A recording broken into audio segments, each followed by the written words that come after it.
नमस्कार विद्यार्थ्यांनो, सहज शिक्षण युट्यूब चॅनलवरती तुमचे स्वागत आहे. आज आपण इयत्ता 5वी विषय बघत आहोत, परिसर अभ्यास भाग दुसरा. आपण असे घडलो. तर यामधला 9वा धडा आहे स्थिर जीवन आणि नागरी संस्कृती.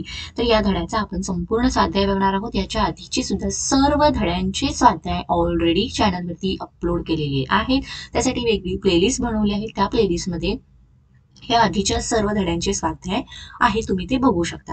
ओके, तर तुम्ही जर चॅनलवरती नवीन असाल तर चॅनलला पटकन सबस्क्राईब करून खाली जो बेल आयकॉन दिला आहे याच्यावरती बटन प्रेस करा, सो दॅट तुम्हाला इथून पुढे सुद्धा जी स्वाध्यायाची व्हिडिओ अपलोड करीन त्याचे नोटिफिकेशन मिळेल. चला सुरुवात करूयात. आपला प्रश्न पहिला, पुढील गोलातून वस्तूंच्या काळाच्या वर्गवारीचे 3 गट शोधा व संबंधित घटकांपुढे लिहा.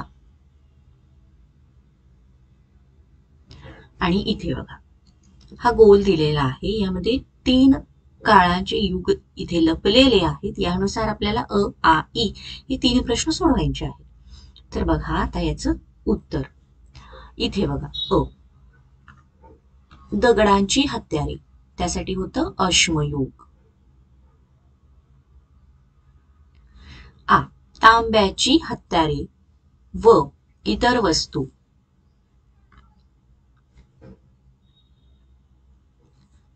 त्यासाठी आहे ताम्रयुग.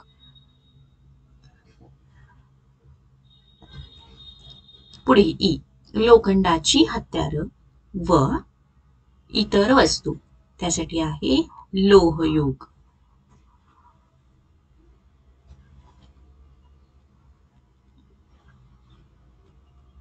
प्रश्न दुसरा, पुढील घटक काळानुसार योग्य क्रमाने लिहा.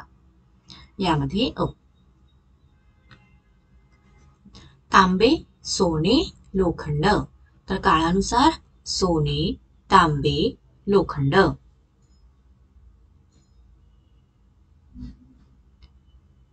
पुढे ताम्रयुग, लोहयुग, अश्मयुग. तर यामध्ये येतो पहिला अश्मयुग, ताम्रयुग आणि लोहयुग.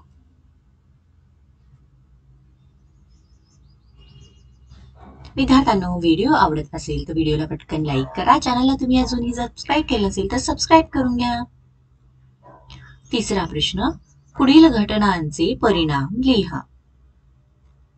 अ, तांबे या धातूचा शोध. त्याचा परिणाम, मानवाला हत्यारे व अवजारे बनवता येणे शक्य झाले.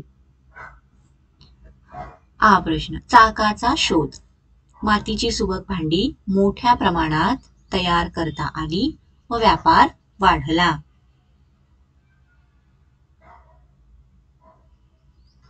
पुढे आहे प्रश्न ई, लिपीचे ज्ञान. व्यापाराच्या आणि उत्पादनाच्या कायमस्वरूपी नोंदी ठेवणे शक्य होऊन प्रत्येक संस्कृतीची आपापली वेगळी लिपी तयार झाली.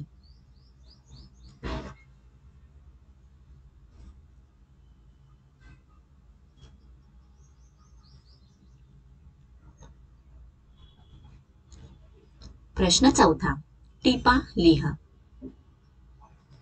त्यामध्ये धातूचा वापर आणि याचं उत्तर, मानवाने हत्यारांसाठी आणि अवजारांसाठी केलेल्या धातूंच्या वापरावरून क्रिशन थोमसेन या अभ्यासकाने कालखंडाची अश्मयुग, ताम्रयुग आणि लोहयुग अशी वर्गवारी केली. मानवाने सर्वप्रथम सोने या धातूचा दागिने बनवण्यासाठी वापर केला. परंतु सोने निसर्गतः अति नरम असल्याने अवजारांसाठी त्याचा उपयोग होत नाही.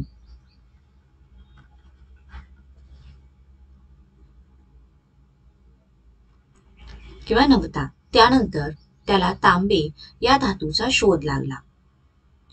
या काळात मानवाने तांबे धातूंचा अवजारांसाठी उपयोग मोठ्या प्रमाणावर केल्याने या कालखंडाला ताम्रयुग असे म्हणतात.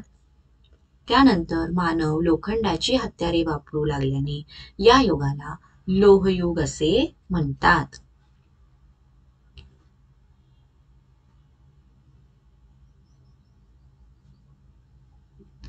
विद्यार्थ्यांनो, प्रश्न पुढचा आ. नागरी समाज व्यवस्था. तर याचं उत्तर बघा. व्यापारातील भरभराट हे जगभरातील प्राचीन नागरी संस्कृतीचा उदय आणि विकास होण्यामागचे एक प्रमुख कारण होते. परंतु नागरी संस्कृतीचा पाया नवाश्मयुगातील कृषी संस्कृतीवर आधारलेला होता. कृषी संस्कृतीत रुजलेल्या श्रद्धा नागरी संस्कृतीही अबाधित राहिल्या.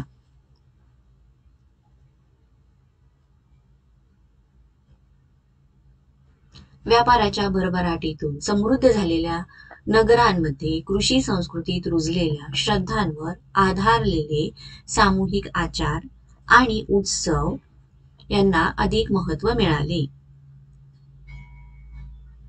अनेक नगरांमध्ये अतिभव्य मंदिरे उभारली गेली. त्या नगरांच्या शासन व्यवस्थेचे अधिकारही मंदिर प्रमुखाच्या हातात एकवटले. पुढे मंदिरांचे प्रमुख पद आणि राजपद हे दोन्ही पदे एकाच व्यक्तीकडे गेली. जगातील प्राचीन नागरी संस्कृतीची ही सुरुवात होती.